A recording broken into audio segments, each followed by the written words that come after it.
Hey everyone, Seth here with instructor Chad Nuss at the Visual Arts Academy and Studio.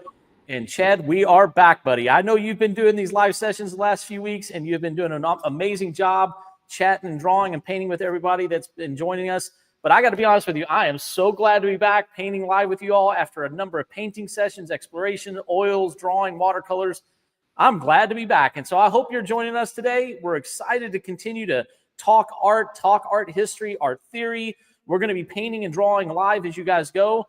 I'm finally back in the saddle with my oil painting, Chad. It's been over 3 weeks since I put oil on canvas, and I'm back to it, man, and I'm ready to go. How about you? I'm ready for you to be back. Thank you. I enjoy and really need your energy because I'm much different than you. And so it's like pulling teeth, figuring out what to say. And you come on here and you have amazing things to say. Very good that you're on here, and I love to watch the progress on your own painting. And so it's good to be back with the both of us together again. Well, it's awesome. It's exciting. I hope you've got a drawing, a sketchbook, a watercolor pad, some canvas or paints. I hope you get those out, and I hope that you start painting and drawing and creating with us. We've got a little bit over an hour and 45 minutes that we're going to be working together, guys. So feel free to ask your questions. Let us know you're here. Give us a like, share, follow. The goal is to be creating at these VOS live sessions. Again, we're the Visual Arts Academy and Studio out of Louisville, Kentucky. We teach everything from traditional fine arts all the way up to some of the creative elements, oil painting, watercolor, drafting, drawing from reference, illustration, sequential art, you name it. We pretty much instructed here, and we're just excited to be creating with you guys today. So without further ado, Chad, I'm going to mix up some oil paints. I've got a fresh palette here that I'm going to be working on, guys. I'm going to be working on the portrait, specifically the face. I have my glazes on, my neutral glazes, and I'm working to add a lot of specific colors. I'm finally going in and doing some of the final rendering on this. And man, it looks like you are just chiseling away at a piece of stone there, Chad. What do you got going on? That's what it feels like. It's a very slow going on this drawing, but it's definitely worth it. I feel like as an artist and as a draftsman, I do take my time. Drawings do take a long time for me, but I'm okay with that because I like to make sure I get all the details right. So right now what I'm working on is a cast drawing, or a drawing from a reference cast of a hand. The two reasons why I'm doing this, we just got done with the first round of drawing from reference cast as a class, which is becoming one of my favorite classes to teach because you get the opportunity to teach basic drawing skills, even some advanced drawing skills, and it's a classical method. And I really just love sitting down and drawing something from life. It's really amazing. And the casts are a perfect reference to work from because of the opportunity to work on tone, lighting, shading, all those different kinds of techniques. So that's the first reason. And then the second reason is I found I don't have enough cast drawings to show the students. So I had started this one during our 8 weeks. I haven't finished, obviously, so I want to work on this for the next couple of weeks and get it done. So I have a reference that I can show students what it looks like when you finish cast drawing. So that's kind of where I'm at. I know in the past I've worked on landscape. I did still life a couple of weeks ago. I've been switching it up a little bit here and there. I think I'm going to do this one for next couple of weeks till I get it done. Then I'll probably switch to maybe another still life, or maybe back to the landscape. We'll see. So yeah, that's where I'm right now with this drawing. Well, we've got a comment here from Wyatt C. He says he can't hear us on Instagram. If you're on Instagram watching and you're following us, please let us know if you're still having any issues with that. We've got everything looked. It looks like it's linked up correctly. I see all the check marks that we need for Instagram there. It looks like it's going live. So if you're on Instagram, Wyatt, if you can hear us, bud, let us know that you can or can't hear us. He has a comment here that says he can't hear on Instagram. Hopefully that's resolved. Hopefully that's fixed. Let us know if you're there, and we appreciate you giving us that feedback. But everything on our end looks like it's connecting okay. So let me know if you still aren't able to hear us on Instagram there. But yeah, Chad, I was going to ask you, with that drawing from reference cast class, what has been your favorite aspect of teaching that? Because it's a very traditional drawing class, right? It's very value oriented. It's very sculptural. It's very, I don't want to say methodical, but it is kind of methodical. What has been your favorite part about teaching artists about drawing in this method? Yeah, so I think the advantage of this class, and this is going to sound obvious, but there's a lot of drawing in the class, and it's us drawing side by side. So I draw the same cast that they're drawing at the same time. So that gives us an opportunity to reference each other's work, give each other critique. And that, to me, is one of the best ways to do instruction is in the midst of drawing.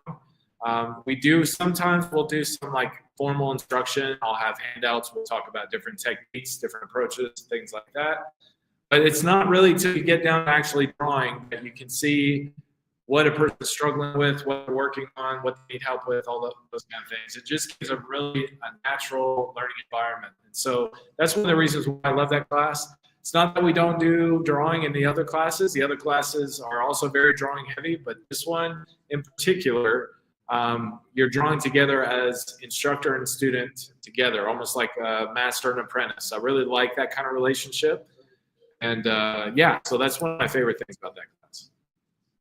That's awesome. I have really enjoyed getting to watch that class come to fruition because I see a tremendous amount of growth out of everyone that's taken that class.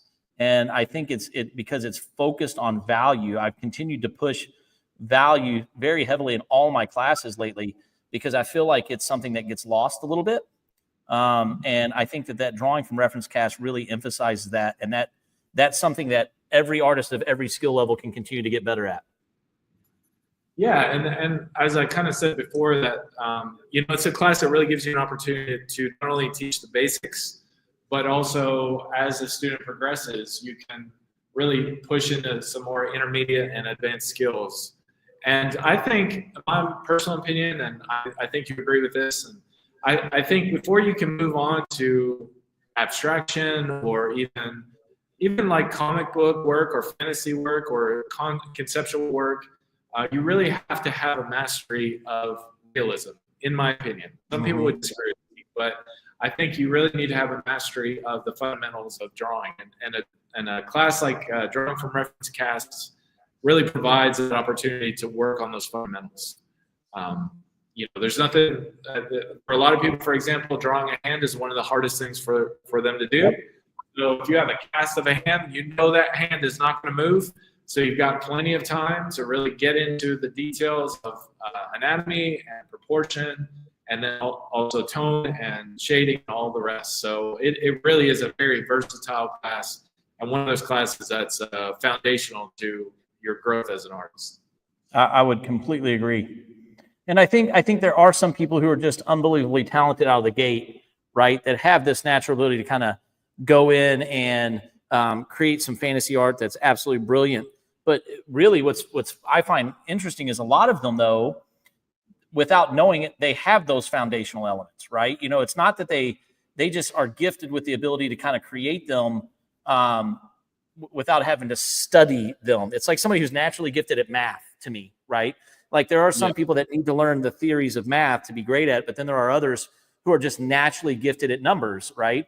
And so I think a lot of people see certain creative artists, and they're like, oh, well, they didn't have to do that. And I go, well, yeah, but they're also the top, 0.5%, less than 0.5%.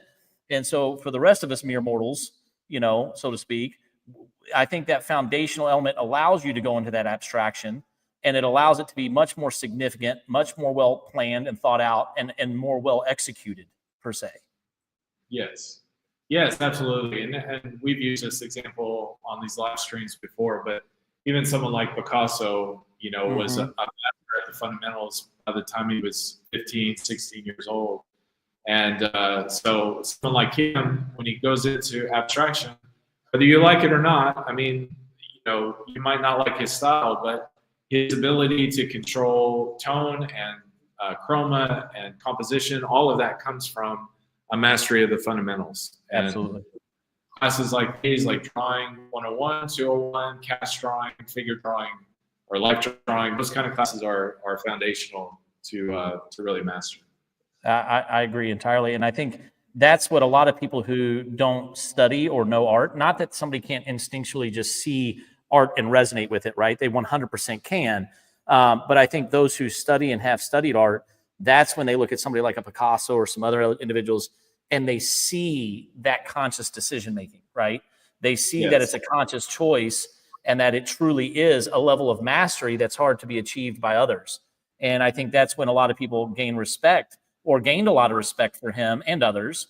And that's why, that's where like the level of love for the Impressionists, I think, and the Post-Impressionists came from, is because it was a reduction in the fundamental elements and principles of design, right?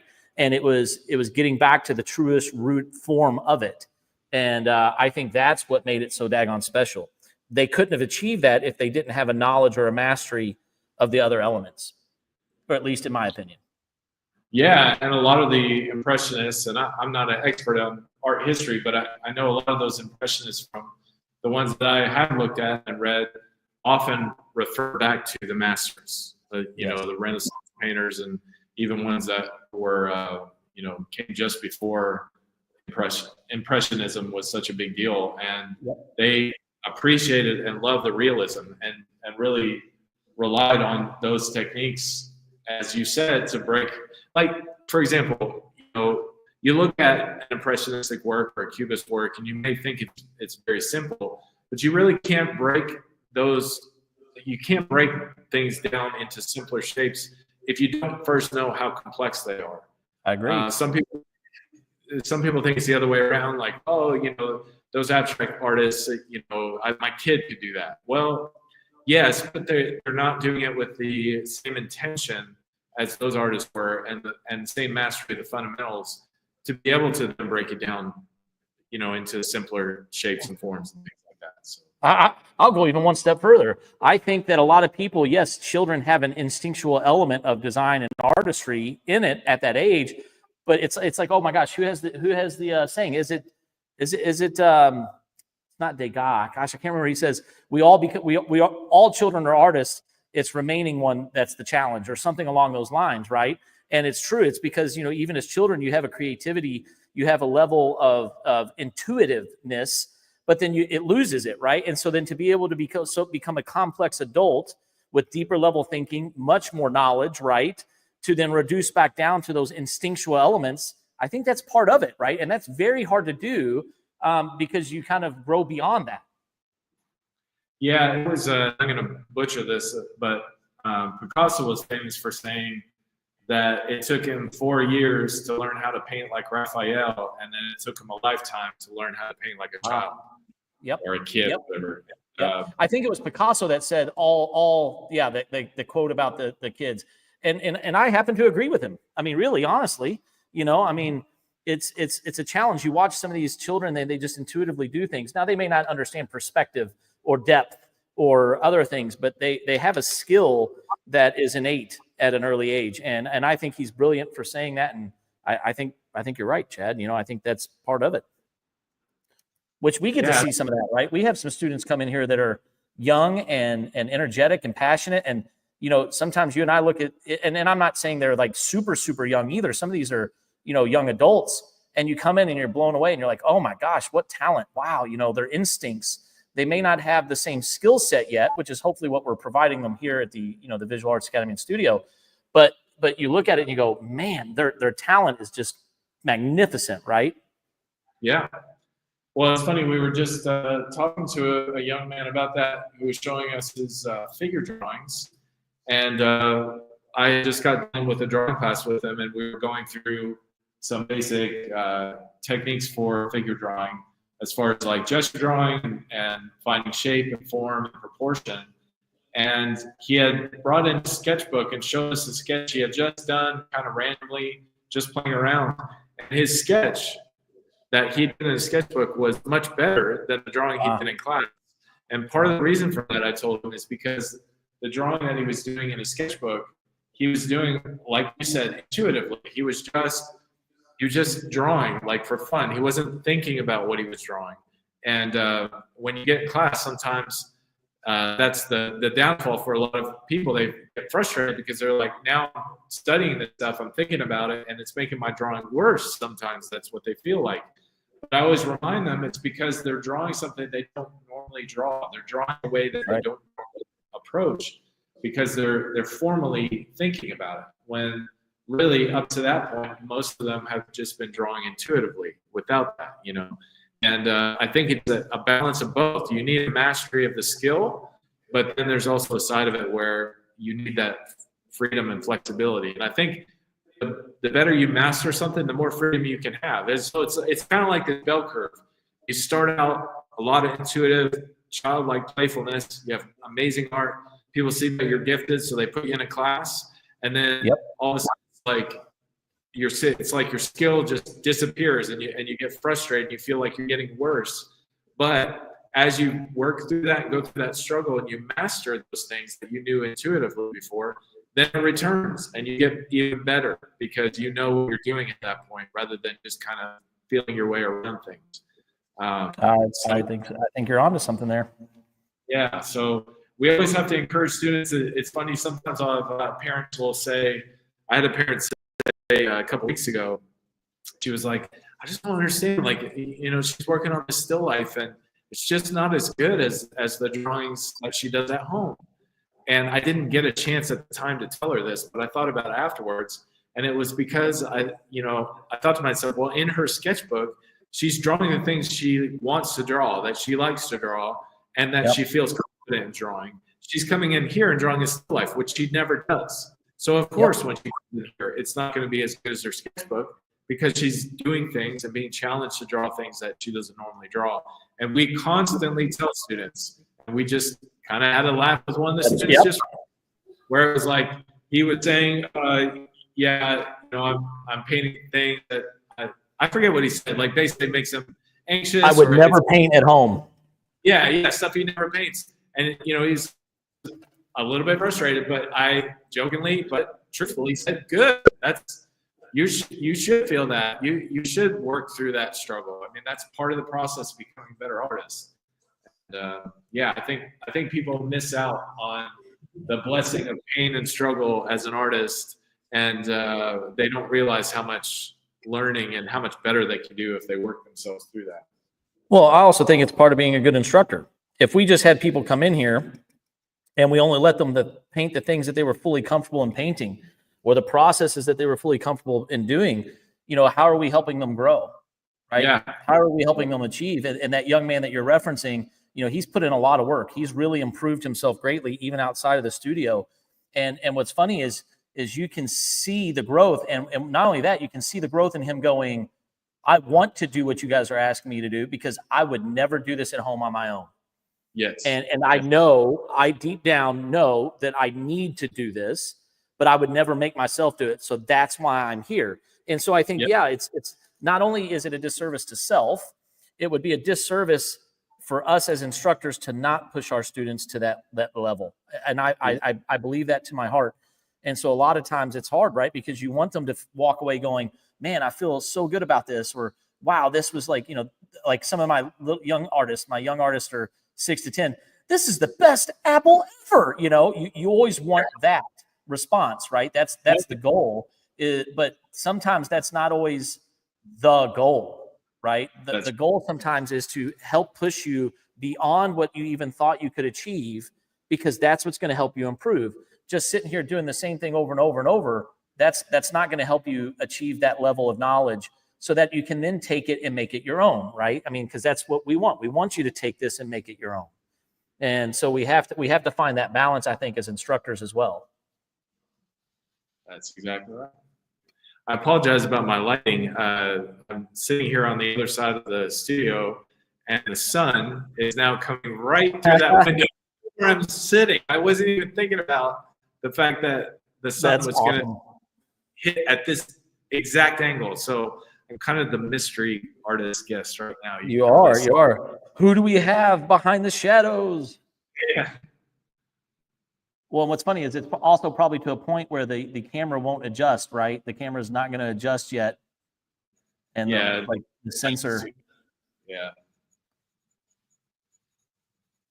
So give us an update on your your painting. It's been a while since you've been on here painting with us. So where are you at with that? It has been a while. It's been a while since I painted on it, period. And it's been kind of disheartening because I really felt like for a while I had a good flow on it, right? I was really moving. I did mess up that one space, but we overcame that. All of you were joining us for that. And we overcame that, which was awesome. But I think that now I'm back into the flow of it, and I'm super excited because I'm reworking the face. I have been working on the face for quite some time, and the initial layers kind of flatten out, the initial glazes, I should say, kind of flatten out the value. And so I really felt like the face was flattening out in value, and that was disappointing to me because the grisaille is designed to really push those values, right? The underpainting. And I really felt really good about it. And I knew that that was going to happen because the layers kind of mute some of the lights and some of they mute some of the darks as well. And so I really felt like I had a beautiful kind of going with it, and then it started to lose it. But I know the process. You know, Chad and I, you'll hear Chad and I say this a lot in the studio. Trust the process, right? Trust the process.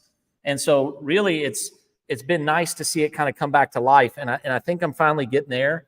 I'm dropping on some more of my opaque values.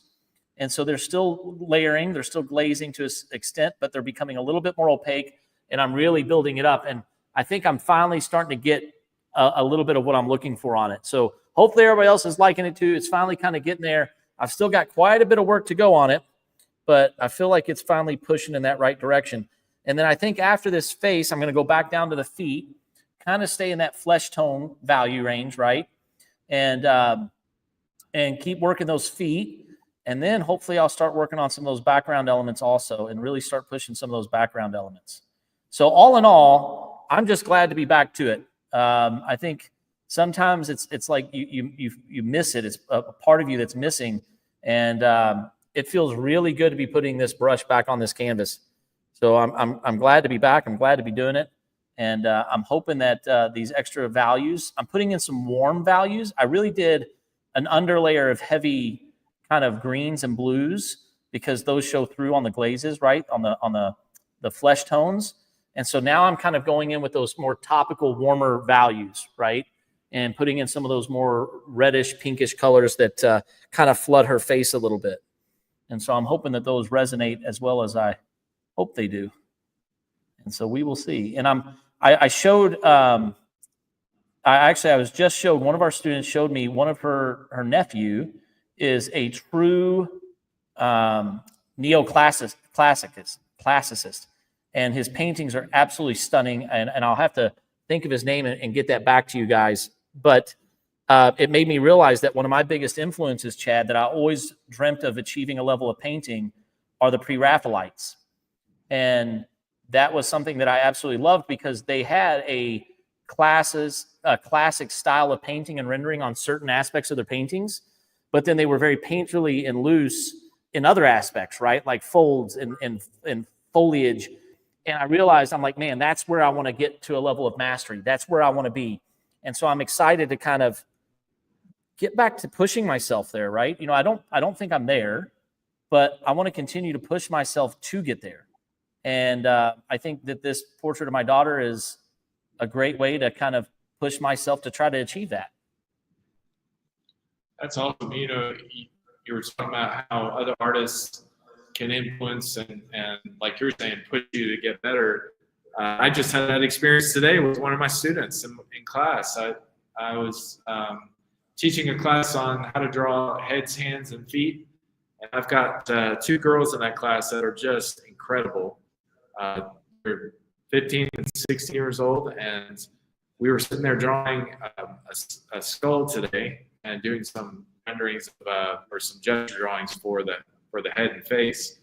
And her sketching was amazing. Like it really, I got a little jealous because I'm like, man, I've been sketching a long time, and her sketch was so clean. Like the way she did it, her line, like it was sketchy, but like she knew how to really darken in some places, so it had this really beautiful look that sketches don't have. And so it was like one of those moments where I felt a bit of imposter syndrome, a little bit, and then I flipped over my sketchbook so no one could see my drawing. And then I sat there and thought after the class, I was like, man, I really need to work on. I know sketches are not like, there's not a huge pressure to make these amazing sketches because the point of a sketch is to work out an idea. But at the same time, you can still do sketches with precision and beauty. The way she was doing it, it was just really inspiring. yeah, so that's one of the things that we've talked about this before, the way community can really help you and push you to grow as an artist, just seeing other people, just like you're talking about, seeing this other young man's work and how it's pushing you to get better and to study more and to think more about painting. Well, I think that's, I've said this on here multiple times, and, I've yet to put them on here, but we will. It's like Thomas is saying, and I keep repeating it because I love it. You don't have to create in a vacuum. And, even just being able to create around you and create around the other students, I know that I've become a much better artist in the last year, ever since we really started pursuing this dream of the Academy, than I have been the previous, 4 or 5 years. You know what I mean? Because of that camaraderie and that community and the sense of, hey, push yourself. And you even, we've talked about this, that this has even helped with this specific painting, right? Which is really nice, because I don't know if I would have done a full-blown grisaille like this had you not been like, well, yeah, go do it. Why aren't you doing it? Go do it. And, and Thomas going, dude, you got to do it as well. I agree with Chad, do it. And it's something that, even just having somebody believe in you. And I think some of our other students feel the same way, or at least I truly believe that they might, where having somebody believe in you and encourage you helps you get there. It just helps you get there. And having that camaraderie of other people looking at your work going, this is nice, this is great. A lot of times I feel like, we're our own, I've said this to a couple of my classes, we are absolutely our own worst critics, and we're going to be our harshest judges. And that's oftentimes not fair, right? But it takes, somebody that you value. And when you're in a class of people that you value, it takes being around those people and then for them to believe in you and go, no, really, this is good. This is good. This is really nice. And then you go, well, maybe it is nice. I value these people. I value their skill. And they're telling me that this is nice. Maybe this is really nice, and then all of a sudden your whole mindset changes, right? Yeah, that's I've talked about 2 of my classes in particular, filled with a bunch of teenage girls who are so encouraging to one another. And I think that's what is a big draw for that particular class, is just to go in there and to hear other people, your peers, like looking at your work. And we do talk about, part of critique is looking for opportunities and helping the artists get better. So that sometimes means pointing out things that weren't done as well or could be improved on or whatever. But for the most part, everyone loves a little encouragement. And so when you're creating in the midst of a community, I mean, that's such a beautiful thing to hear other people respond to your drawing or your painting or whatever, and really pushes you to continue to get better, for sure. Speaking of which, we haven't even talked about this yet, but we had our first student exhibition of student work, and that was a perfect example of that. How many people came in and looked at some of those student works and said, oh my gosh, this is awesome. Unsolicited, right? Unsolicited. And yet, and then the artist kind of overheard them or heard somebody say that. And next thing you know, you look over and they're just smiling, because it's like, man, that feels good to have your work recognized. And this is why we do those student exhibitions. It's so important. It's one thing to create and say, okay, you know what? I don't want to share it. I'm just creating for myself.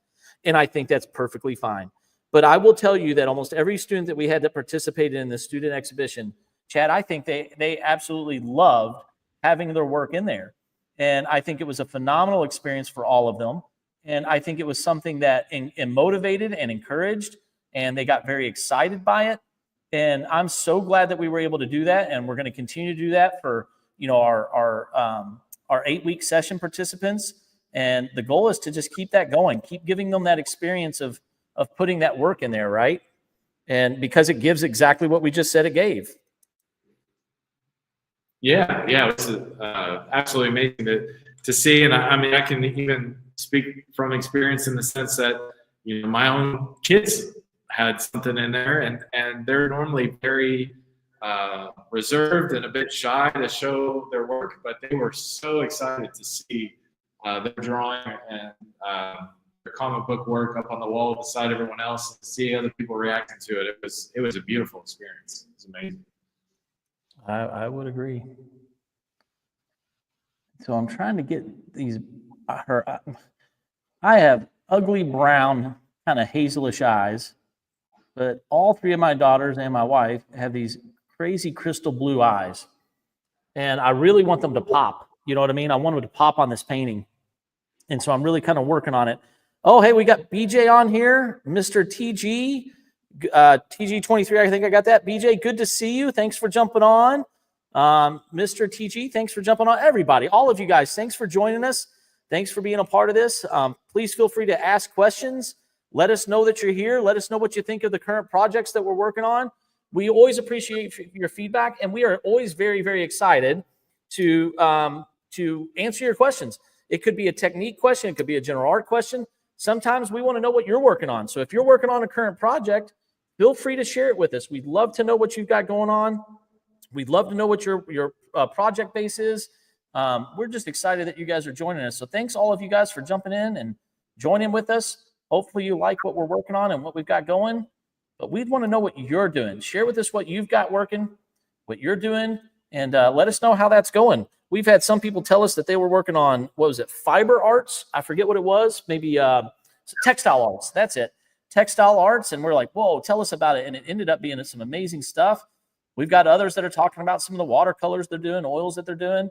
And we're excited to hear about it. So don't be afraid. Don't be shy. Let us know what you've got going, guys. We're super excited for you to be a part of this live stream. We want it to be a community. And boy, I tell you what, color mixing is one of the hardest, but yet most rewarding things. And if I can just get some of these right, I'm going to feel pretty good about it.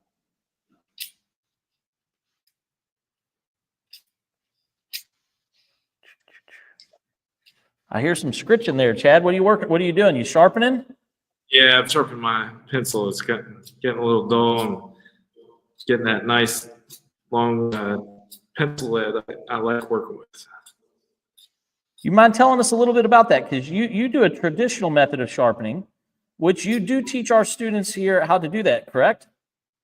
Yeah, we always have a fun laugh about that. That one of the first classes we learn how to sharpen a pencil, and so I always kind of joke with them because they're paying good money for a class and drawing, whatever whatever class they've taken, and right out the gate, the very first thing I ask them is, "Do you know how to sharpen a pencil?" And it's funny the looks that I get.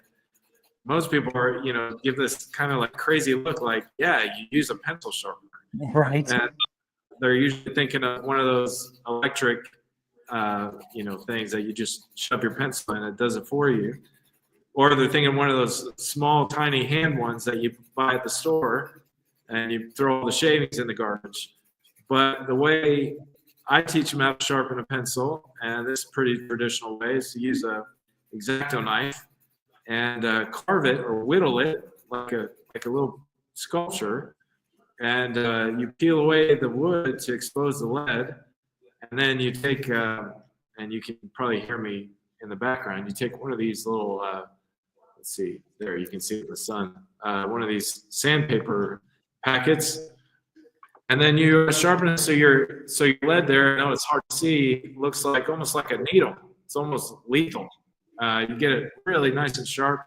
And part of the reason why you do that is so that you have more coverage to shade with, and you can really get the lead up close and like tight to the paper. It gives you some really nice flexibility when you're doing your shading. But the needle point helps you get into the grain of the paper. So all drawing paper has a bit of a grain. Depends on how heavy the paper is. Some is a bit thicker than others. If you get like a multi-purpose paper, it's going to be pretty thick paper. Some of the drawing papers are intentionally that way. If you get watercolor paper, it's going to be very, very heavy with tooth or grain. And what happens is when you shade, you get all these like white spots. It's the paper showing through. So you actually have to get into the grain. So you can do that by blending it, which I do a lot with, and I'm a big fan of using a synthetic paintbrush. There's my camera. Okay, never mind. Sorry for the distraction. There we go. It's trying to adjust. Yeah. But anyways, yeah, you can blend it, and by blending it, it pushes the lead into the grain of the paper and creates these really nice smooth transitions. A lot of students have commented they feel like that's cheating, but it's not. It's definitely not cheating. It just depends on what effect you're going for. So you can do a drawing without using any blenders, whether it's a paintbrush or one of the paper stubs. You could do that. Your drawing is going to have some grain that shows through, but that's fine. That's one of the characteristics of a pencil drawing. Or you can use a blender, and that will get rid of a lot of that tooth, I guess you could say, or grainy feel to the drawing. Creates very, very smooth grain gradations when you're doing shading. Yeah, so I like to use a pencil with a very long lead. Now, you have to be careful, because on the softer leads, like the Bs, especially if you get into 2B, 3B, 4B, 6B and up, you really can't do the lead super long, because it's so soft and delicate that it'll snap very easily, especially when you're trying to sharpen it. But if you're gentle with it, you can get a nice long lead out of it. It forces your hand to be very light on the paper. And what that does in turn is then force you to use a lot of layering. And so that's one thing that especially new students don't understand with shade. You don't just go in with a dark pencil and press really hard. I always encourage them to start with like a 4H or a 2H and do all your shading with that, and then go right back over with it again and right back over with it again. And you can actually get some surprisingly dark shadows just by using a 4H or a 2H lead. But then you can go back over it with an HB or an H pen pencil, darken in those areas, and then once again go over, layer it, and then again with a 2B, and then very last resort is your 6B, 7B, 8B, those kind of pencils for the very dark. Absolutely. Yeah, so long story short, the long lead and the sharp lead force you to be gentle with your hands on the paper and force you to layer, creates really, really nice shading, really nice tone. I think it's interesting how, you know, over time too, you kind of develop your own personal favorite way of working, right? Like, you know, I know some people who love very specific brands of lead. You know, they're like, oh, I only use X, Y, or Z because the softness or the hardness of that lead, or this, I feel like this is a very true HB. You know, like some people have some very strong personal preferences about the tools that they use. And some people are like, oh, you're just being, you know, a picky artist. And I go, well, it's no different than like a musician who has a very specific guitar they want to use for a specific sound, right? Or, you know, any of the other people that are very particular about some of the tools. And I think, you know, it just becomes, you become a master of your craft. And at some level, the tools that you're using do make a difference. Now, have I seen people that can do some amazing things with very, you know, cheap materials? Absolutely. I'm not saying you have to use like, you know, the most expensive of the expensive to be able to get anything that looks great.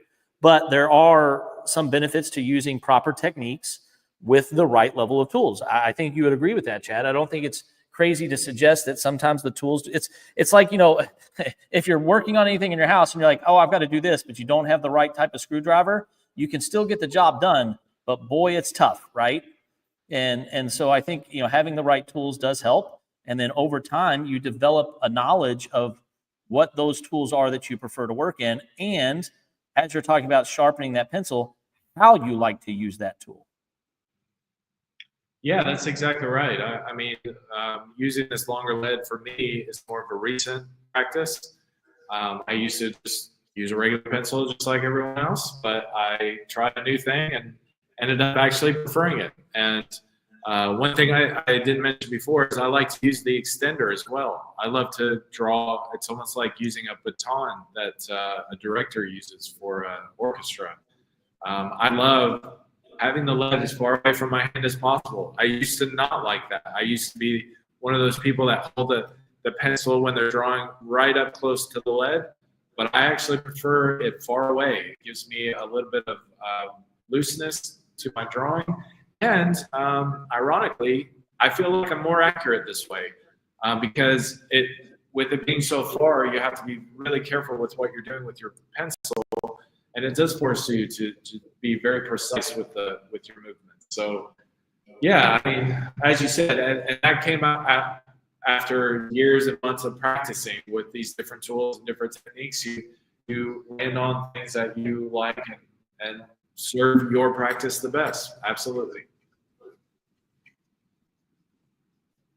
Mm-hmm. A lot of times, the only Sorry, thing go ahead.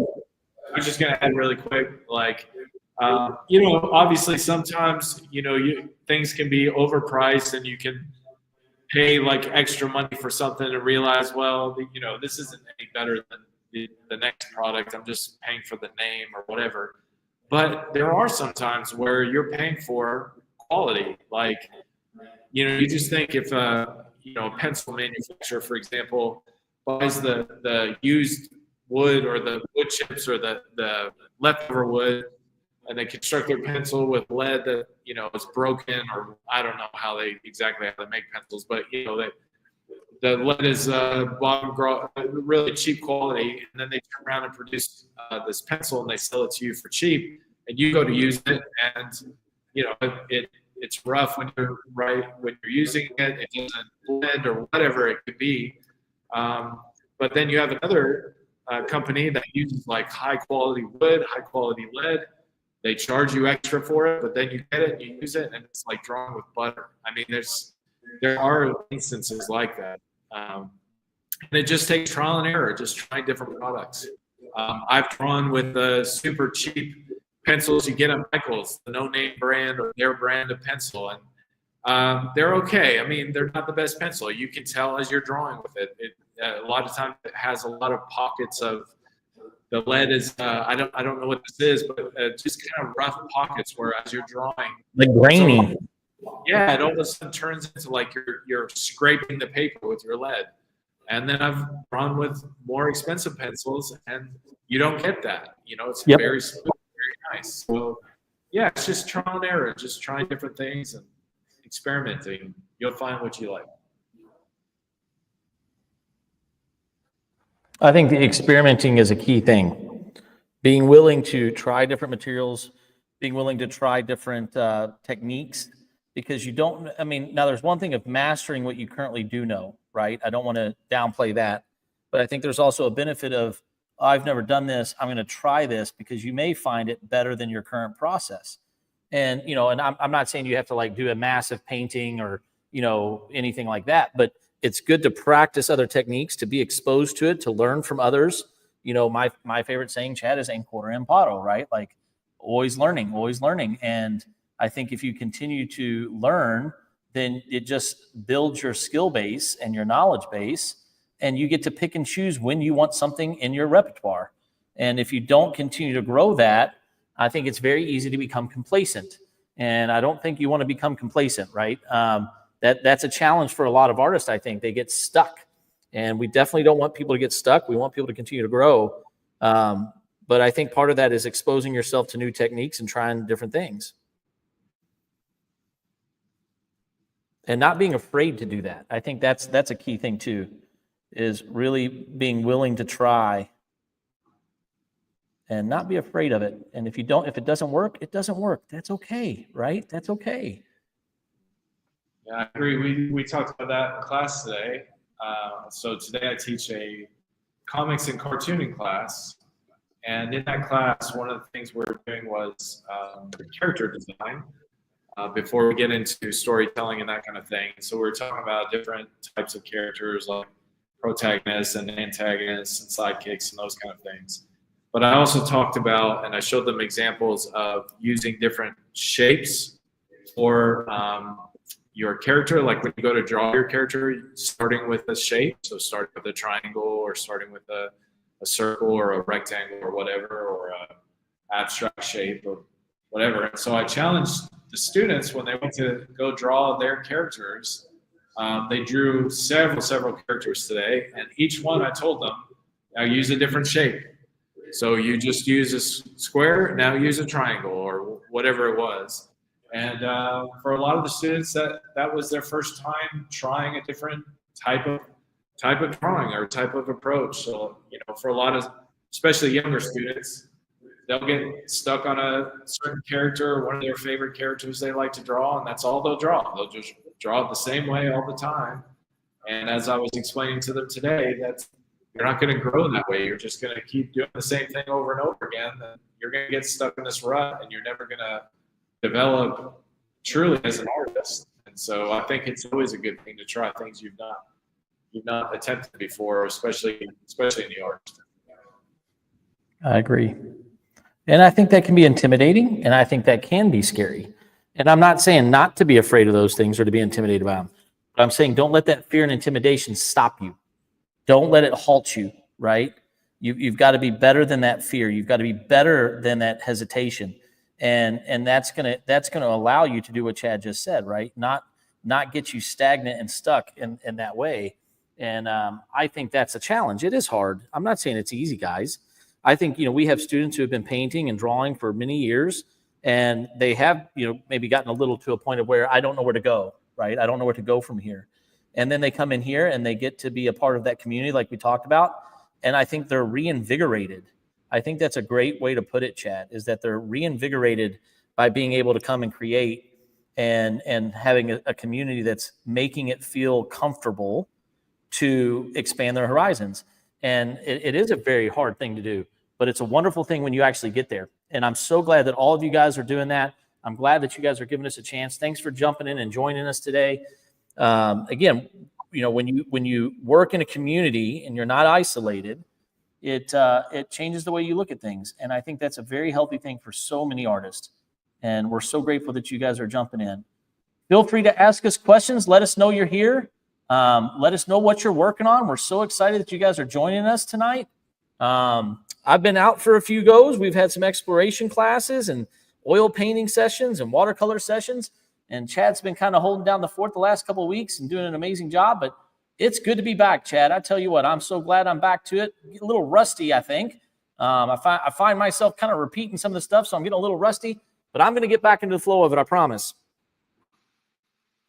Well, I would say the biggest difference already is the amount of words. when I hosted and when we're hosting together, I often find repeating a lot, or I just stop talking and then just sit here and draw, which that's fun too. I mean, that's part of it. So I appreciate the help on the conversation. It really makes it go a lot better. So. Well, I think, sometimes when you're trying to, this is a challenge, right? To kind of work and talk through everything. And it helps sometimes to have somebody kind of fill in some of those blanks for you and to kind of talk through and work through that. So it is kind of a dynamic duo thing, right? I mean, what is it? Jerry Lee Lewis and whatchamacallit? Boy, I'm blanking on it. Dean Martin, I think.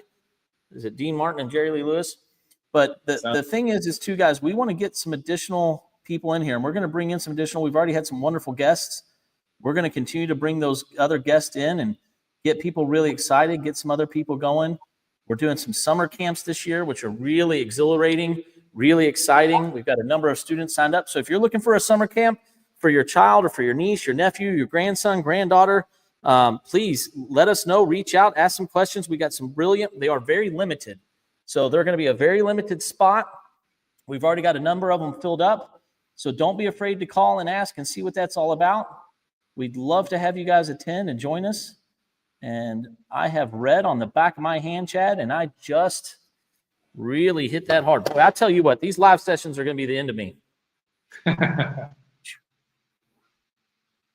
These live sessions are going to tear me up a little bit. Oh, we got a Facebook comment. Oh, what do we got? A friend, Matt. Hey, Matt, what's up? Thank you for joining with us. Yes, Matt has been coming to our Thursday night live open studio figure drawing. And I've been hanging out with him and working with him on helping with his gesture drawing or his drawing, like figure drawing as a whole. One thing we really focused on was working on gesture drawing. And one of the things he talked about was just wanting to get a little bit looser and a bit freer with his drawing. So that gave him a great opportunity to come in and draw from the live models. And he sent me a text today with pictures of gesture drawings that he's been working on his own. So it's super, yeah.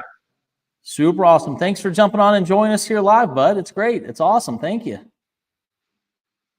And hopefully we'll get to see you next Thursday at the live sessions as well. So as Chad's saying that, I'd be remiss if I didn't talk about it, guys. We do drop-in drawings every Thursday evening, 6 to 8 p.m. here in Louisville, Kentucky, in Middletown, historic Middletown. And basically we have a variety of different models that come in. We start with 60-second, very gestural, very quick, loose drawings. I think you'd say, Matt, I hope you think that those are really helpful, really beneficial. They get you excited, they get you going, they get you loose. And then we typically move into 3-minute drawings, a little bit less dynamic, a little bit stronger poses. Then we move into 15 minutes and even 30 minutes. And sometimes we're really excited. I think when we had our Louisville ballet dancer join us, when we had Wolverine join us, which was my personal favorite. If you ever come into our lobby, you'll see why. But we've even done hour-long poses. And so join us Thursday nights, drop-in drawing here at 11700 Main Street here in historic Middletown. We have a beautiful facility, and we have wonderful models that are just a ton of fun to draw. And honestly, even if you're struggling or if it's a place that you feel like, man, I don't know what I'm doing, come in and watch. Be a part of the community. Get excited. We have a lounge area upstairs. We have music going. It's a wonderful experience. It's a wonderful time.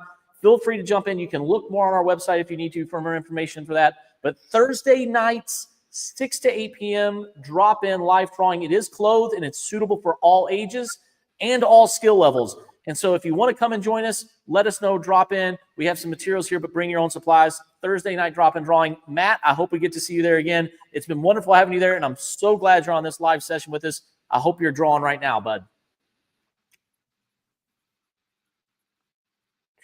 Yeah, it's always interesting. A lot of times people come to that their first time, and they get a bit nervous because they're not used to drawing in front of others or with others as others are drawing.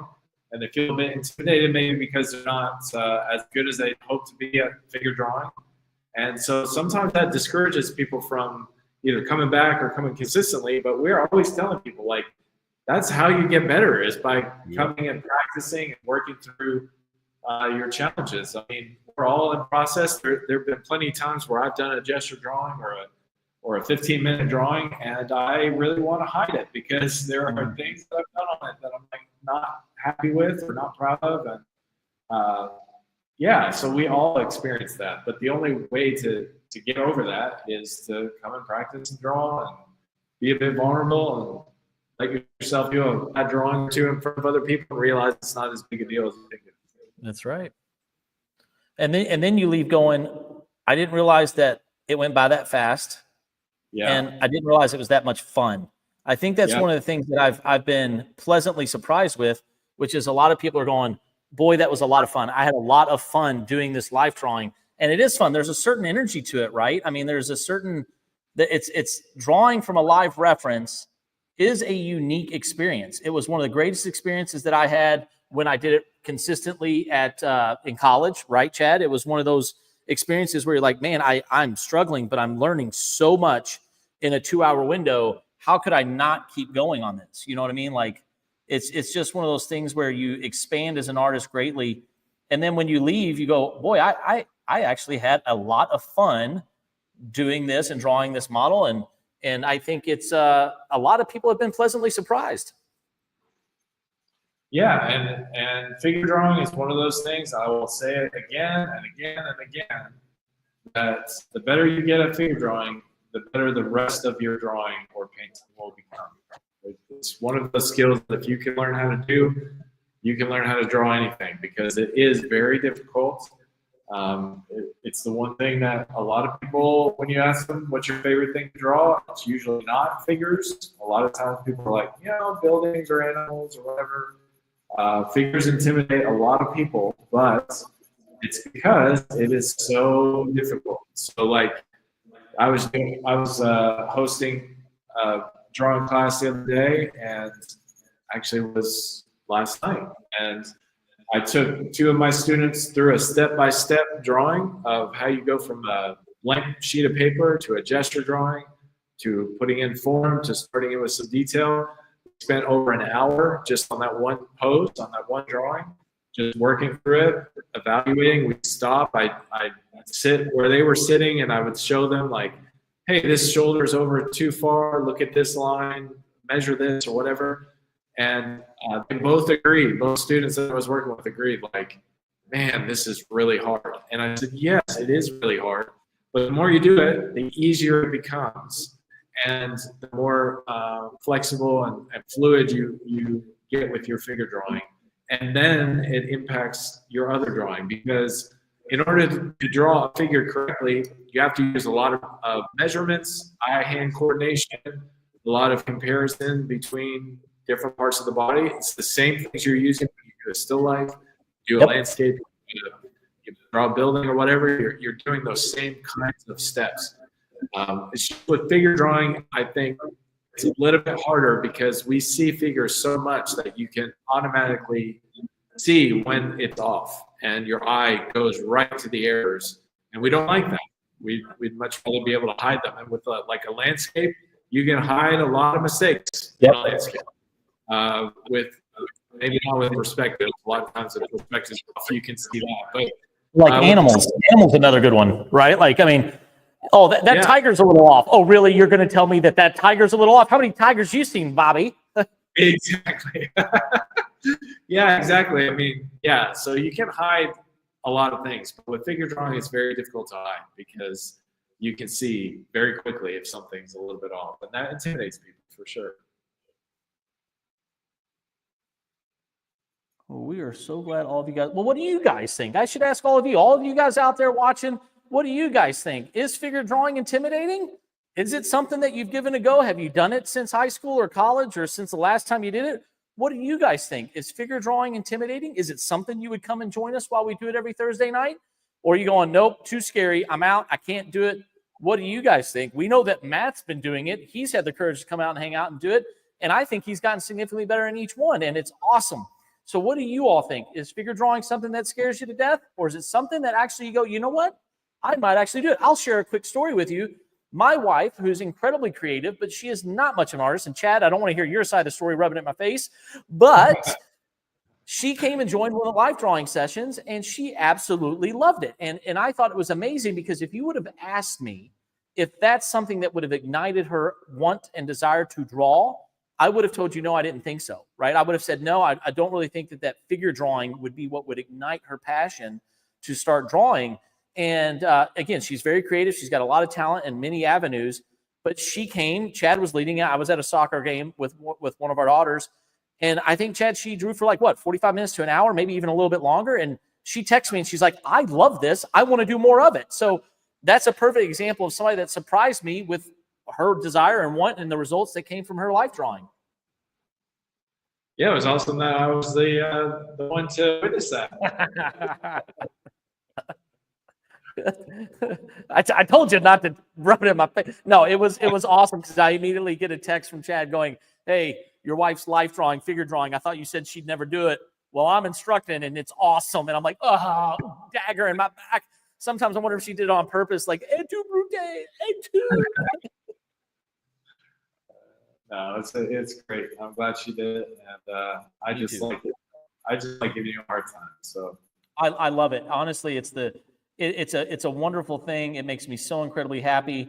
It makes me happy when we've had some other people that say, man, I've kind of gotten away from this. It's been a while. This was a huge part of my life for many years, and I've gotten away from it, and now I get to come back. I mean, that's what the Academy is here for, guys. The Academy is here for those scenarios. It's here for those journeys. It's here for that community and that experience. That's the reason that we founded this place. We built this place. It's the culture. It's the community. It's the people. This is what's so absolutely wonderful. And we want you to be a part of it. We want you to get involved.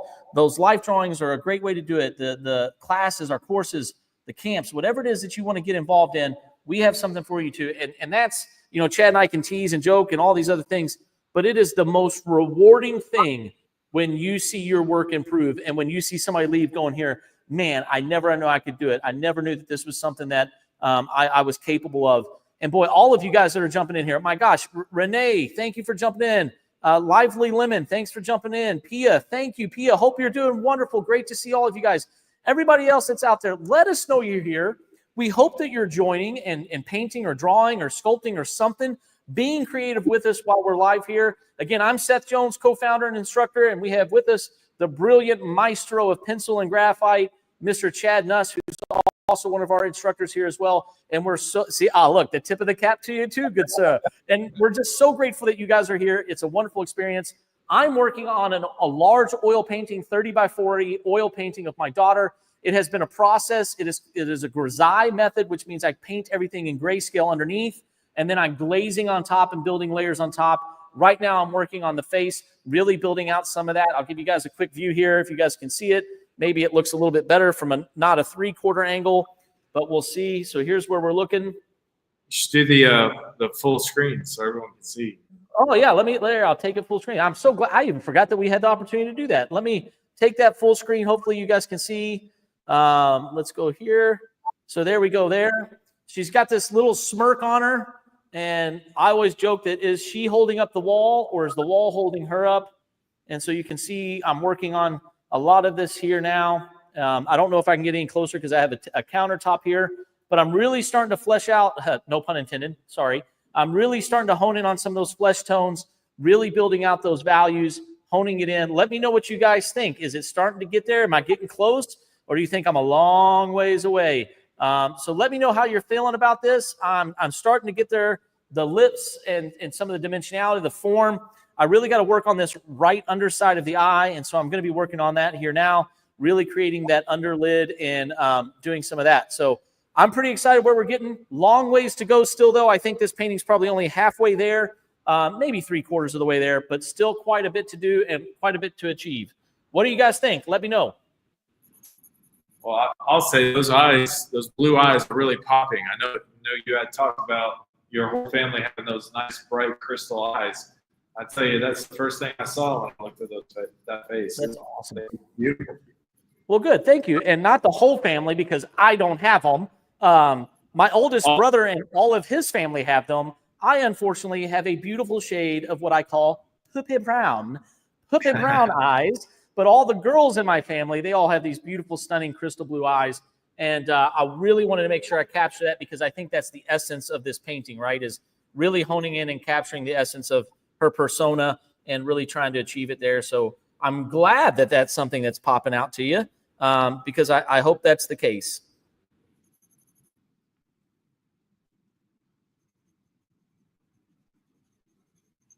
And Chad, how you feeling about your reference cast drawing? How's that going? Pretty good. I'm kind of liking where it's going right now. I'm just it's just a process of I go around and around and around.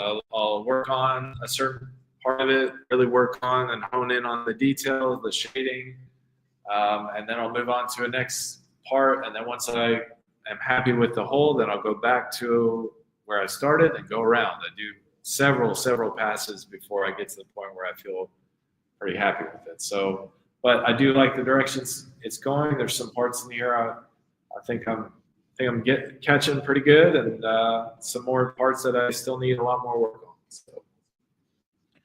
Well, I can be honest and tell you guys this is going to be a hard painting for me to ever feel like it's completed, because as you and I have alluded to, painting people that you know and care about, I think is very, very difficult. Because no matter what you do, you're always like, it just doesn't look enough like them, right? Because you know them so intimately, you know so many details. I know that little smirk, I know that little shape, you know these different things. But as you've always been talking about and kind of instructing me on as well, but you got to keep working because it's one or two marks away, right? It's one or two adjustments away from really making it pop and really making it go, oh, yep, that's it, that's them, right? And so I'm really focusing and working on that because I really want that to happen. That's right. Yeah. Yeah, that's what, I'm not an expert at portrait drawing. I've done a few in my lifetime, and I think I've been able to capture some likenesses. But one of the things that I often tell people that capturing a likeness is like a millimeter away. You can be drawing something, it kind of looks like them, but you just move a line up just a little bit or adjust, a portion of the lip or a little bit or the corner of an eye. And then you step back and all of a sudden it looks exactly like them. And the reason why is because it's the same as if you look at identical twins. Very rarely do you find two that look so much alike you can't tell them apart. Usually there's just a little characteristic about their face that is a bit different. And that's exactly what happens when you're drawing a portrait. You're basically making an identical twin of the person you're drawing, and it's very difficult to get it exactly right. But the reason why you can always tell the two twins apart is because there's just one small thing that's different between their faces, and that's the same when you're doing a portrait. It can be just the hair of a line, and I experienced that myself when I drew the portrait of my wife. I'd get up to it about 6 inches away, be drawing it, looked exactly like her, step back, kind of look at it from a diagonal, and it looked nothing like, well, not nothing, but it just looked off. And I sat there and I went through it again and again, and I just made the tiniest adjustment. And all of a sudden it was like, there it is. Now it looks like her from wherever I'm standing. And it can be just literally a hairline of a line. And then all of a sudden it's there. So yeah, it can be maddening sometimes. You know, you look at it, you look at it, and you're like, no, all these lines look right, but for whatever reason, it doesn't look exactly like the person. But yeah, you have to go back and just keep working it, and you'll find it eventually. Well, and I think for me, and I've talked about this with some of my students, is what is your intention with the work that you're producing, right? What is your goal with what you're trying to produce? And I'm not trying to produce a photorealistic painting, if that makes sense. I'm trying to produce something that has a likeness to my daughter so that we know that it's her and it's very like her. But I'm trying to really capture that emotion of that change in her, you know, being 7 years old, and that tenacity of going from a small child to an independent kind of young child. You know what I mean? Like there's that tenacity, that self-confidence, that self-awareness that happens. And I really want to achieve that more so than I want to achieve something that's photorealistic. And if you look at the shirt, if you look at the pants, you know, there's brilliant textures. I'm not saying I'm brilliant. I'm saying like there's beautiful textures on here. I like the floor. I like some of the elements that are happening, but it's not photorealistic. At least I don't think, Chad. And that goes back to what I was talking about with the pre-raft lights. You know, I love that they have a certain level of rendering that is very, very strong, but they didn't have to be held to that rendering, right? They were able to do some beautiful brushwork and some beautiful strokes that really stood out and jumped out and were, I think, phenomenal. And that's the level that I hope to achieve. I'm not saying I'm going to achieve it with this painting, but I hope as an artist, as I continue to paint and create work over the next, you know, however many years I get to exist, I hope I can to get to that point and make conscious, as you talk to, I think it's important to make conscious decisions about what I'm trying to achieve as well. And so I keep working through those elements here in the process also. Yeah, you made a really good point about, you know, what is your goal, or what is your aim, or your conscious decision in this particular work, because you're right. Hyperrealism is not necessarily mean that you've succeeded at a drawing or a painting. That unless that's your goal. If your goal is to make a hyper-realistic drawing, you do it, then bravo, that's awesome. That's exactly what you're going for. But if you're trying to tell more of a story, or like you are capturing a personality, sometimes it doesn't have to be, well, not sometimes, it just doesn't have to be hyper-realistic. You can get the essence of the person with using your own personal style. And you know, I want to say it being off a little bit. I don't mean that in a bad way. I just mean that like it's not perfectly symmetrical to the photograph that you're working off of, or the model that's sitting in front of you. That it's okay that you have a different purpose when you're drawing like that, and that's totally fine. Well, and I go back to one of the things that, you know, Alvarez used to always tell us. If you guys are new, Alvarez was a painting professor out of the Savannah College of Art and Design, where I attended, and he was a great mentor and just a great resource for many, many of us. You know, he would always say, you have to be better than your reference, right, Chad? You know, he would say, be better than your reference. If your goal is to paint the photograph, then paint the photograph. But if your goal is to use the photograph as a reference, let it be a reference, right? Don't feel like you're so stuck to it that you can't modify or adjust. And I think a lot of times people do get stuck there, right? They don't feel like they can go beyond what their reference tells them. And I think that's a challenge. I mean, I personally feel that way, that it's a challenge when you don't go beyond your reference and you feel like you have to stay there, because you should be better than your reference. You should be able to pick and choose the elements of the reference that you want to, and go beyond it. Now, and again, we say that, but as you've heard us say, so maybe I don't have to reiterate it again, but if your goal is to paint it as exact, wonderful, fantastic. Then that needs to be your objective and that needs to be your goal. You need to be able to paint that as exact as your reference. But I think most people want to continue to grow beyond that and interpret it or paint it how they see fit. And maybe I'm wrong, but I think that's a goal for a lot of people. Yeah, I think you are wrong. No, I'm just kidding. Yeah. And that's okay. It's okay to be wrong on that regard too. No, I know. I'm just giving you a hard time, but that's actually, I'm kind of doing that with this drawing, because when I first started making this drawing of this cast reference, I had a different light source. I was literally putting up my cell phone and using that as the light, the flashlight, and putting it on a holder and that kind of thing. And then we got this amazing light box for it, which makes it so much easier. And so I changed my light source. Well, I haven't necessarily gone back and redrawn or reshaded my drawing. What I've done is adjusted and used some of the same shading, but made some other changes. So it still looks natural, still looks like a similar light source, but it's not exact. So I'm doing that knowing that no one is going to look at a photograph of this cast reference beside this drawing of the cast reference. So my goal here is to make a drawing that looks beautiful in and of itself, accurate in how the light and shading is handled, but not necessarily hyper realistic. Sorry. So for example, as you can see, I'm pointing here to this shadow right here. Currently, this little dark area, currently on what I have in there, doesn't exist right in here. But in my original drawing, or the original light source, it did exist. So the problem is, for me to try and erase all that is going to be horrible, because you're still going to see the graphite there. And where the light source is now, that's actually quite almost like blank white there. And so there'd be no way I'd be able to get rid of that. So instead, I'm just going to incorporate it into my drawing and make sure the rest of the shading is consistent with that shadow, so that when someone looks at it, they're not like, oh, did they change the light source? The light source is close enough, like as far as the angle of the light is close enough that I can keep that shadow in there and it doesn't mess up the entire drawing. So that's kind of just a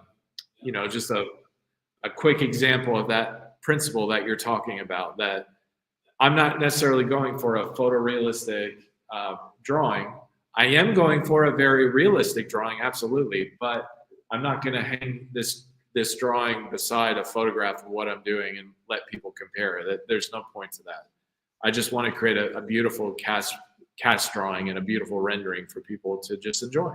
So, and Chad, we may have just gotten the single greatest comment of this live stream to date. And oh yeah, it was brilliant. It's from Patricia, and she goes, let's see here. We are an El Toro talking art. There is nothing greater than that. You mean you're joining our live stream while having dinner at El Toro and you're talking art. That's what this live stream is all about. Patricia, thank you so much. And she actually says a couple of things. She goes, exactly, a painting that looks beautiful. And the great thing is you get to determine what you believe is beautiful and what you want it to be. And a lot of times we try to conform to a lot of other people's standards of that. And I think that's sometimes a mistake, right? Create something that you feel is beautiful, that you feel good about, and others will enjoy it too. And that doesn't mean everybody will, but if you do your best and you put your heart and soul into it and you do something great, it has a high probability of resonating with others. And so, Patricia, thank you so much. We hope you guys are having a wonderful evening, and I'm so glad you guys are continuing to talk and debate and actualize the conversations about art. It's awesome. We're so glad that you joined us and that you're talking art.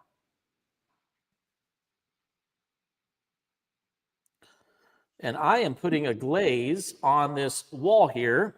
So I've decided to step away from the face because I'm getting a little frustrated with it and I don't want to overwork. You'll hear me talk about not overworking often with my students.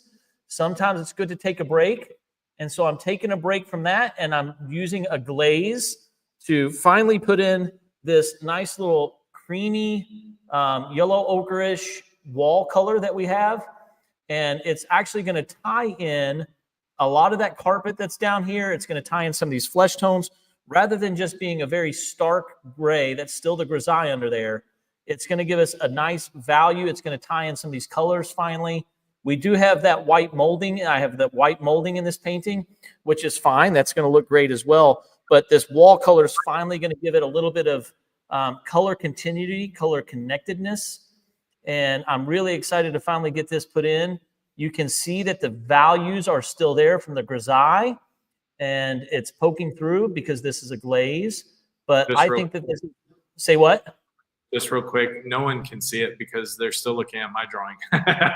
Wow. Oh my gosh. Well, maybe they don't need to see it, but thank you. I appreciate that. No problem.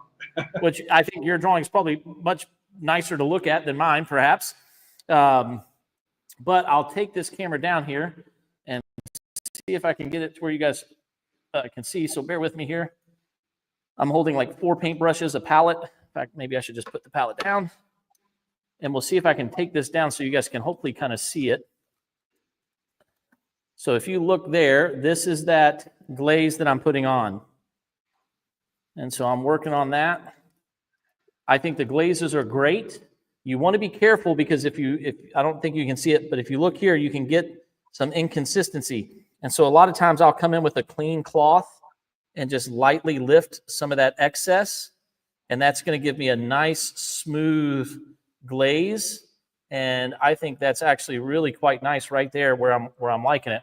And it just adds that additional, boy, man, Chad, wait till you come down and see this, brother. I think adding in that wall color has now all of a sudden just completely pulled in some of these values. You can't really see it too well in here, but man, when you come down and see in person, that yellow is pulling in, guys. The yellow is now pulling in from the carpet color, the beige carpet color, and it's pulling in from the flesh tones, and you're getting a lot of this beautiful reflected coloring that's taking place. And it's just amazing how one simple glaze like that can change the overall impact of color, right? That's awesome. I love to learn about that kind of stuff because I don't work with color as much, but that's one of the things I think is most intimidating about color because you're not just painting one color, you're painting colors that bounce off each other. Yep. And you have to kind of know how that works to do it successfully.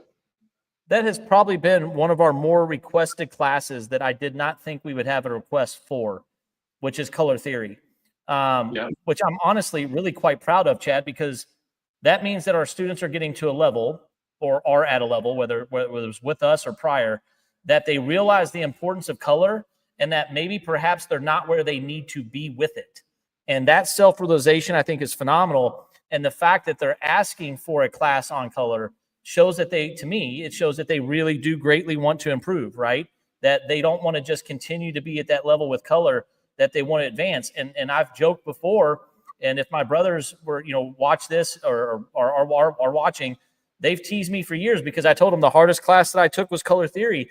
And part of that was, and I hope she's still a professor at SCAD, she's absolutely brilliant. I'd love to say thank you to her someday in person, is Deborah Most, Professor Deborah Most. She was my color theory professor, and she was absolutely brilliant. She was tough as nails, but for a good reason, because she wanted us to succeed. She wanted us to know our colors, and I'm not saying I have it down pat. I'm not saying that I'm a master of it by any means, but I definitely have a concept and an understanding of what color theory is and how to apply it. And it's really honestly thanks to her and other mentors and teachers and people like that. But she was a catalyst for that. And I think it's great that our students are asking for this to be a class that we're going to teach. So we're going to be offering a color theory class soon, guys and gals and everybody. And we're just going to be super excited to get you this knowledge and to share it.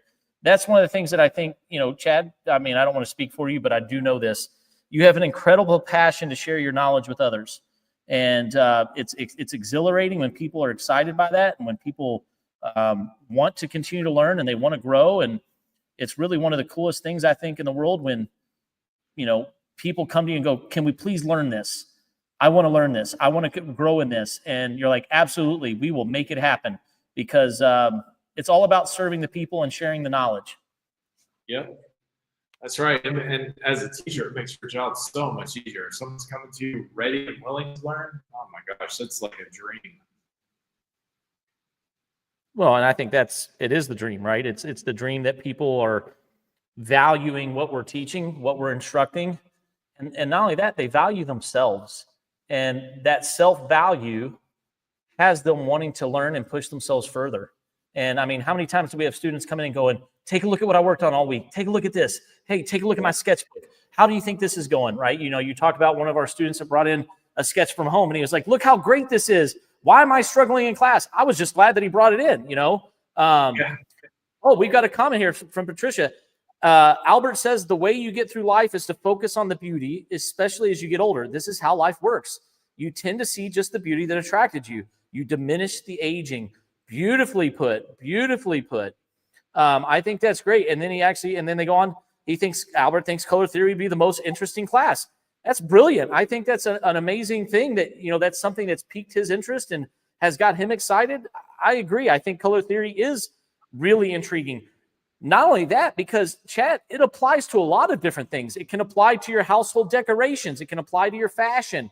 Color theory applies to so many different aspects, not just the visual arts, right? And I think, right next door to us is a specialty location, and they do color management for people's wardrobes and fashion. It's brilliant, right? How many people struggle with knowing what their wardrobes are like or what works well together?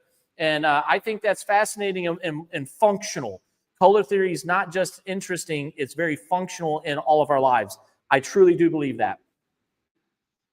I'll tell you, one of the hardest assignments that we had when I was in school, and this was many years ago, color theory or color like 101 class, whatever.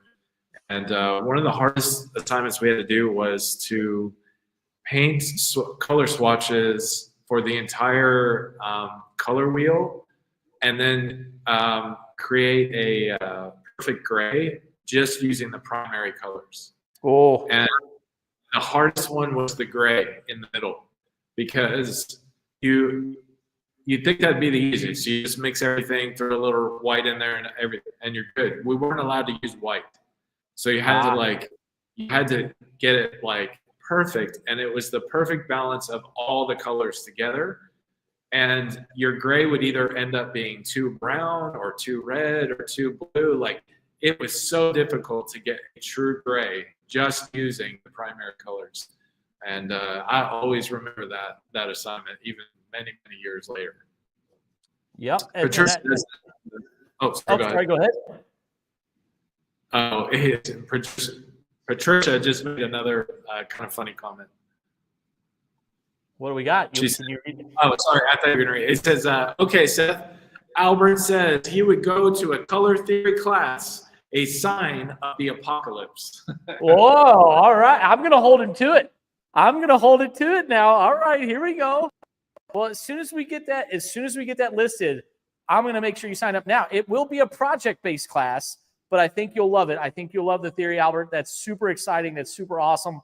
I'm so glad that that's something that piques your interest. It's very cool.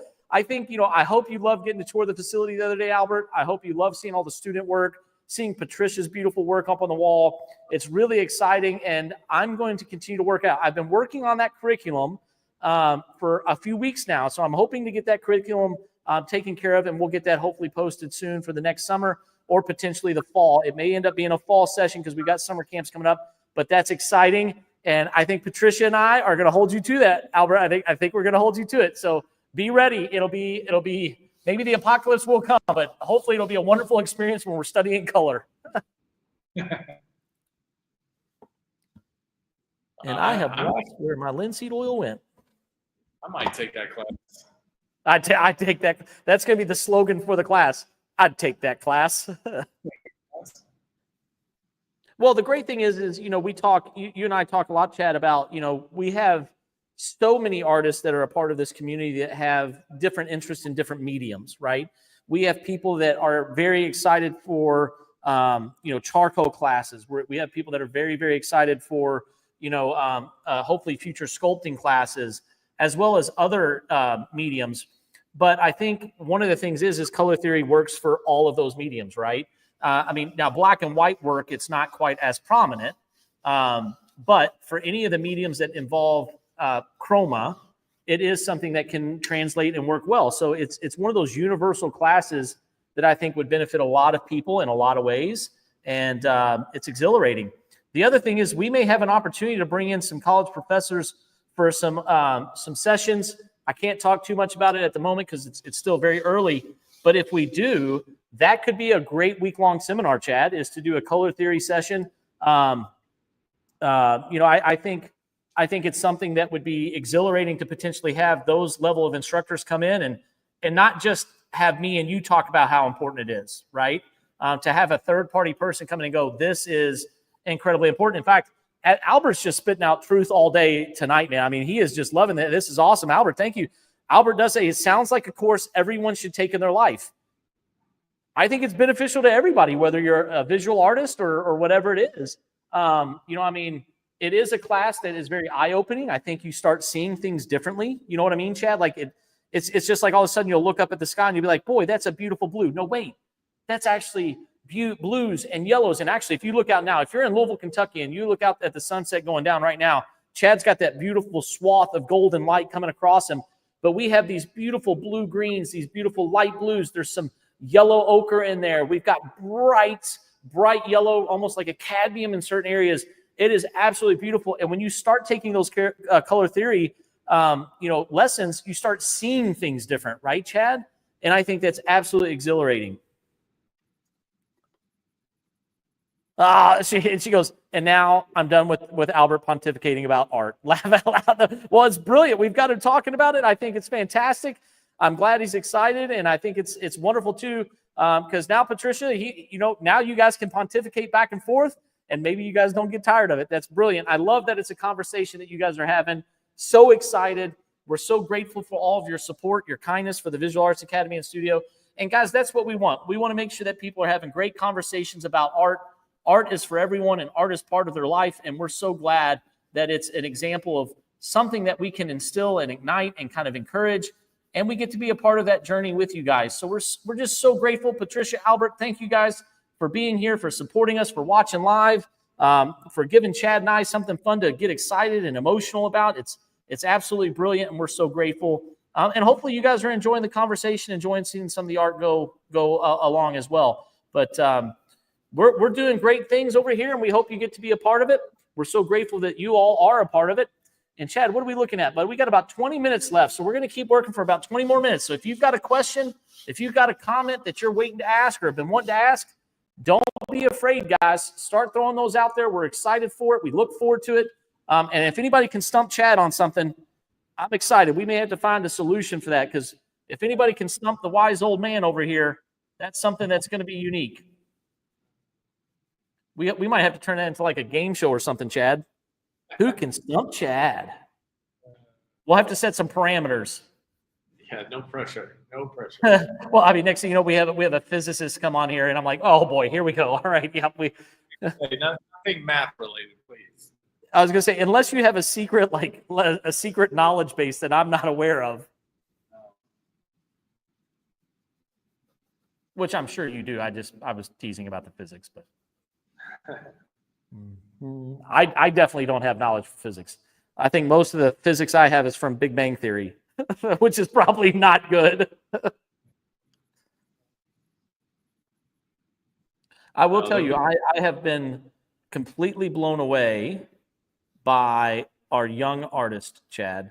We have a young artist segment that is 6 to 10, and these young artists just come in, and for an hour straight, they are so dedicated, so focused, and they are producing some amazing works. And I'm just, and not only that, I'm just blown away by their excitement to paint and to draw.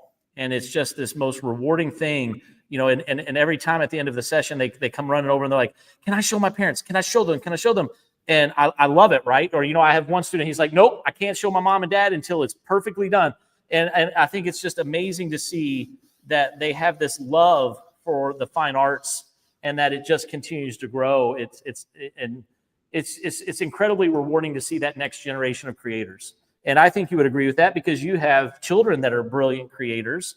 And I know that it's incredibly rewarding for you to see them achieve what they achieve and to see the successes that they have. But even when it's not your own children, it's so rewarding to see them get so excited and to see them have that level of passion. I think you would agree. Oh yeah, I love it. I mean, that's the highlight of teaching. It's to see their excitement and see, you know, things that you talk about in class that they all of a sudden the light turns on and then at the end they're either, you know, taking a picture. I'm talking more on the teen side of things, taking a picture with their cell phone of what they've drawn so they can show it to their friends or the family or whatever. And yeah, it's just a wonderful feeling. I love that about teaching. Well, and I had a really amazing moment tonight. We have a more seasoned artist that's joined us, but they're new to art. And she came in today and she's like, I just now purchased the first ever paintbrushes I have ever owned. And I almost teared up. I mean, because you should have seen the joy and the excitement. She goes, I don't know if they're any good or not, but I'm excited to own them. And I'm going, oh, this is great. This is fantastic. You know, and you could just see the excitement in her eyes. And, you know, she said she's done some kind of crafty things before, but she's never really dove into art. And this was her second painting class. And you know, and it's funny because I shouldn't say it's funny. It's just amazing to see the joy that comes from creating. And you and I have talked about this before. I think everyone's capable of creating. Everyone's capable of achieving, you know, a creative endeavor. And how many people do we have leaving here going, I had no idea I could do that? Or gosh, if you would have looked at this 6 months ago, you know, like it's amazing to me to see that growth and that level of achievement that's shown by so many people that walk through these doors. It's an absolute wonderful thing. Yeah, it reminds me of Ratatouille. Ever see Ratatouille? You ever watch Ratatouille? Ratatouille? Yeah, the movie Ratatouille. Yes. Sorry, I was reading comments. Sorry, my ears turned off because I was reading. Yes, Ratatouille is a brilliant movie, and of course you love that movie because you're a chef. And well, you've been. Well, I don't know if you're a technical chef or not. It's like ballet dancer versus ballerina, right? I did not know the difference. I apologize. Exactly. But of course you love that movie because you've been passionate about the food industry for many, many years. But what were you saying about Ratatouille? So yes, little rat hiding in the hat. He's a great chef. Yeah. Little chef. What was the trademark line from the famous chef in there was anyone can cook. That's was the thing over and over and over again. Anyone can cook. And so it's the same thing here. Anyone can draw. You know, you just have to step out and try it. I agree. And I think a lot of times people are surprised. I think people surprise themselves. That's what I should say. I think sometimes people surprise themselves and they have these expectations or low expectations or no expectations. And next thing you know, they come back and they'll go, I did that? You know, wow, that's something I did. And I see it a lot here too, because students, you know, we do weekly sessions and some students will leave and they'll be like, oh, I don't like this painting. And I'm not making this up. I've literally had students come in and go, did you work on my painting?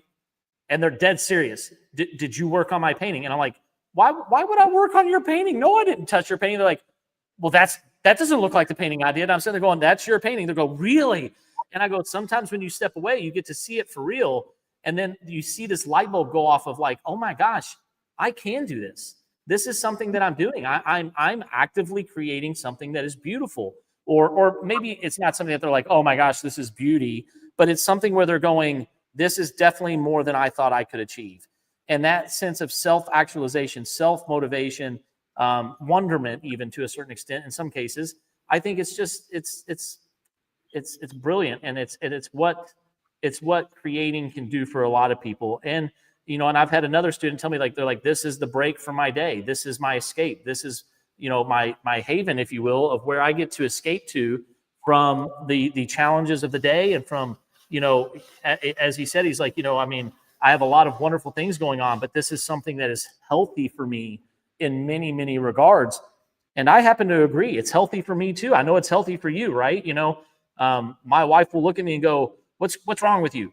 In a loving kind of way. I shouldn't have made that sound like not loving. What's going on with you? And I'm like, I don't know. And she's like, well, when's the last time you painted? When's the last time you created? When's the last time you wrote? When's the last time you did this? And I think about it and I go, oh my gosh, she's right. It's been some time. I have not done what I should have been doing. And I'm grateful that I have a soulmate who's willing to know that, or who does know that. But I think it's healthy for a lot of people, right? I think it's something that's very healthy for a lot of people to get to be creative and to do some really fun things, and in the process, surprise themselves.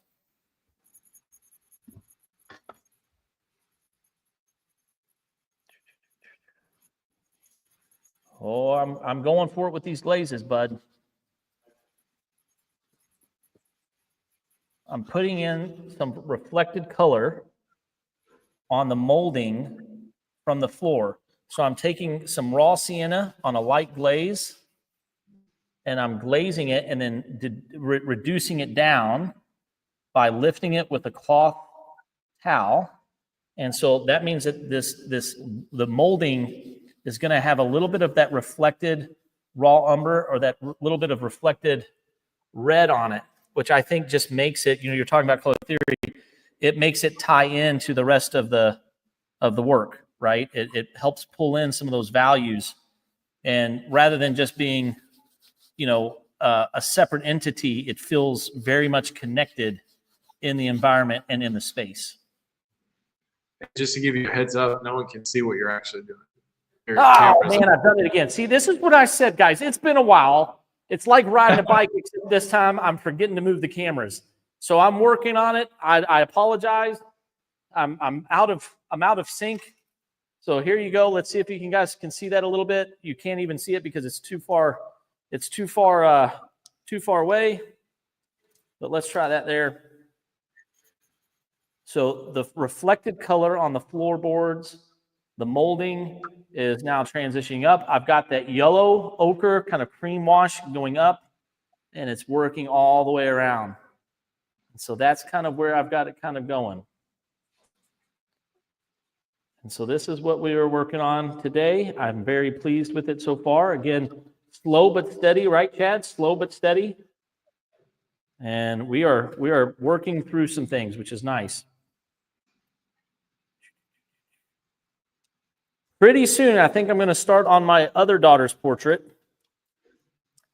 and sometimes bounce between these two because I got to let some layers dry, and I'm excited to do that.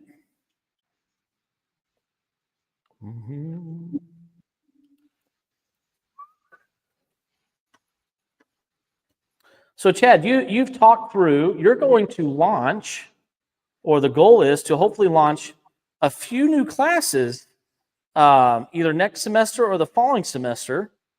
And I think two of them are like very cool classes, but I happen to think one of them is exceptionally cool. You mind talking through a little bit about what those classes are?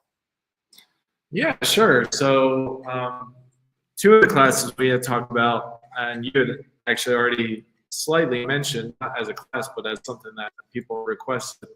One of them is charcoal. So charcoal is my favorite medium, I think. I do love graphite. I do love drawing with pencil. That's what I'm using on this right now. But there's something about charcoal for me that turns me into a painter. I guess that's the best way I could say it. I would say that's accurate. Yeah, it makes my drawing very loose. I tend to look at what I'm drawing differently. I look at it in terms of tones and shapes rather than outlines or lines, whatever. And yeah, I really love the effect that you can get with charcoal. So yeah, so we're going to do a class on charcoal. So we'll look at like how vine charcoal works. We'll look at how stick charcoal works. We'll look at how charcoal pencils work. We'll look at powder charcoal.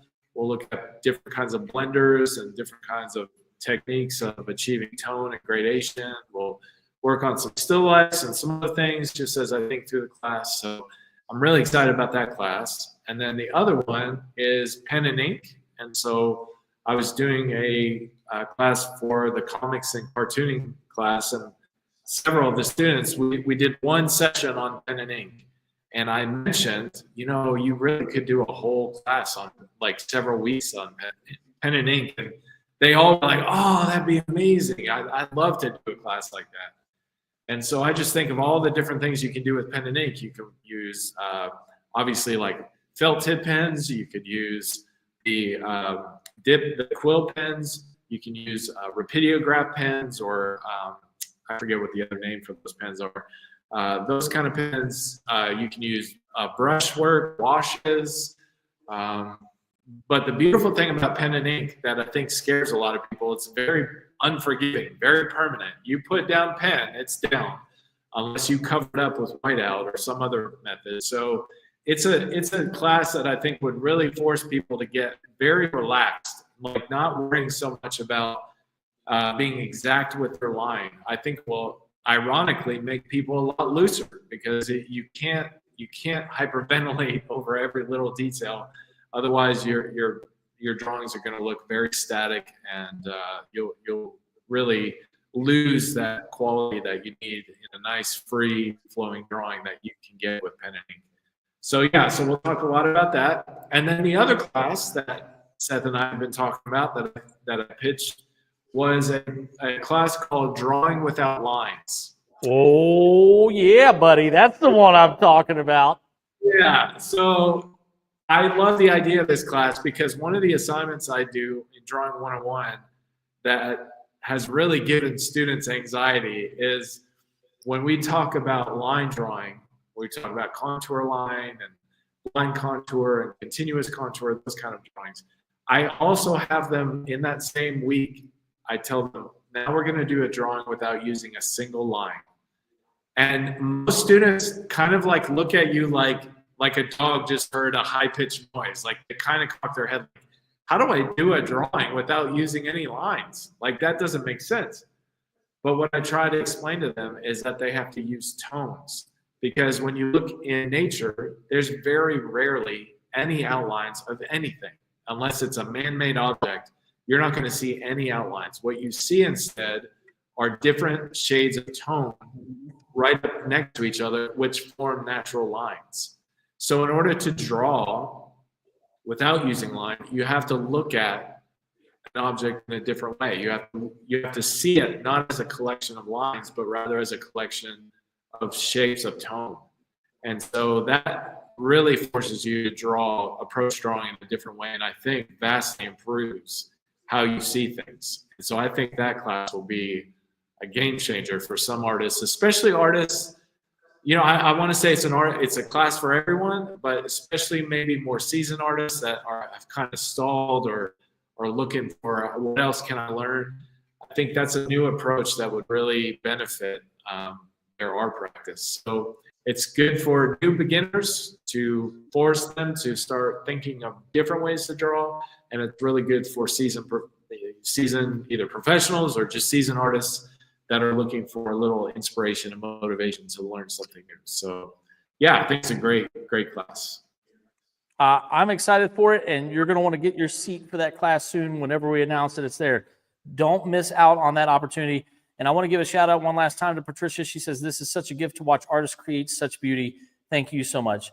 Patricia, thank you so much for all of your kind support of the Visual Arts Academy and Studio, and for joining us live, and for the wonderful compliments, because it makes Chad and I glow. So we're very grateful for those kind words, and we're grateful that you're sharing in the experience of creating with us. And all of you guys, thank you guys so much for jumping in and joining. It's been a wonderful evening. We got a little bit of a late start. Seth's getting back into the flow of it after having missed a few weeks, and Chad was finishing up a class that runs straight into it. So we will be back on schedule, I think, soon. We don't have anything else that's kind of jumping in our way. We like to do these most Saturdays unless we have an event. We had the student exhibition, and then we had some other things that took place. But we like to do these each week, guys. So we're hoping that you'll join us. We'd love for you guys to be a part of these. Tune in every week from 6 to 8 p.m., and we're going to get some other guests on here as well. We've got a couple of people that we're looking to schedule and get them lined up. So hopefully you guys will like who we bring in, learn something from them, and it'll be just an overall good experience, I think, for everyone. So we're so pleased. We're so grateful for you guys. We're so grateful for the community that we're building here and all the experiences that we get to facilitate. We hope that you come and have some experiences with us, because art is for everyone, and everyone can paint and everyone can draw. And I think you'll be pleasantly surprised by your skills and your techniques that you will learn and the experiences that you'll get to have. And if you're not here locally, that's okay. Join us online. Join us through these live sessions. Follow us on our different platforms. I think you'll be blown away by some of the stuff that we're going to be producing here in the coming months and the coming time windows of the future. I think you guys are going to be very, very happy. And I think it's going to be something that's going to help all of you create and continue to succeed as artists. So, Chad, we've got a few minutes. Any last-minute thoughts? Anything that's coming up? Anything that you want to pontificate for about 2 or 3 minutes? Because, guys, time's about up, and we're going to be signing off here in just a second. Oh, gosh, no pressure. Just kind of lay that on me. Thank you. I'm in the middle of shading this finger here. Not even thinking about anything. Beautiful words, Chad. Make some beautiful words. Yeah. Well, yeah, I mean, I would just echo what you said.